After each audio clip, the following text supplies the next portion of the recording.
കുമാരേട്ടൻ. ഇത് തൊട്ടടുത്ത ദേശമംഗലം പഞ്ചായത്തിലെ താമസക്കാരൻ സ്വദേശിയാണ്.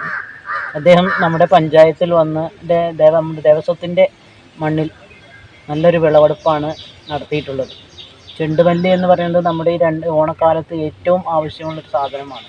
സാധാരണ കർഷകർ ഈ പൂവ് ഇട്ട് ഓണം കഴിഞ്ഞിട്ട് വിളവെടുക്കുന്ന ഒരു രീതിയിലേക്കാണ് നമുക്ക് എന്തായാലും വിളവ് കിട്ടാറുള്ളത്.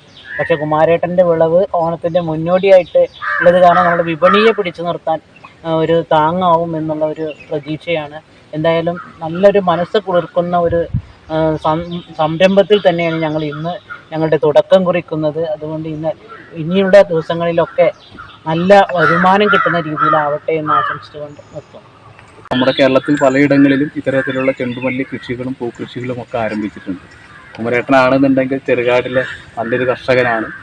കൃഷിയും മറ്റെല്ലാ കൃഷികളും ചെയ്യുന്നുണ്ട്. ഇതിപ്പോൾ പുതിയതായിട്ടാണ് ചെണ്ടുമല്ലി കൃഷി ചെയ്യുന്നത് എന്നാണ് ഞാൻ മനസ്സിലാക്കുന്നത്. തീർച്ചയായും കുമരേട്ടനും അതിനോടൊപ്പം നിൽക്കുന്ന എല്ലാ ആളുകൾക്കും ദേശവനം പഞ്ചായത്തിൻ്റെ എല്ലാവിധ അഭിവാദ്യങ്ങളും നേർന്നുകൊള്ളുന്നു. അവരുടെ സംരംഭം നല്ല രീതിയിൽ മുന്നോട്ട് പോകട്ടെ എന്ന് ആശംസിക്കുന്നു.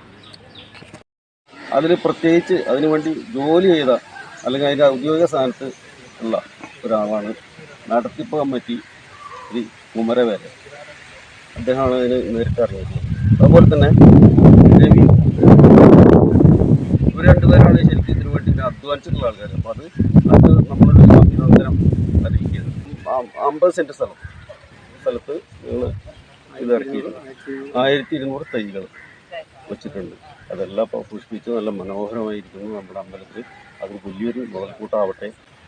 വിറ്റിട്ട് അതിൽ നിന്ന് കിട്ടുന്ന വരുമാനം നമ്മുടെ അമ്പലത്തിനെടുക്കുക. അതാണ് നമ്മുടെ ഉദ്ദേശം.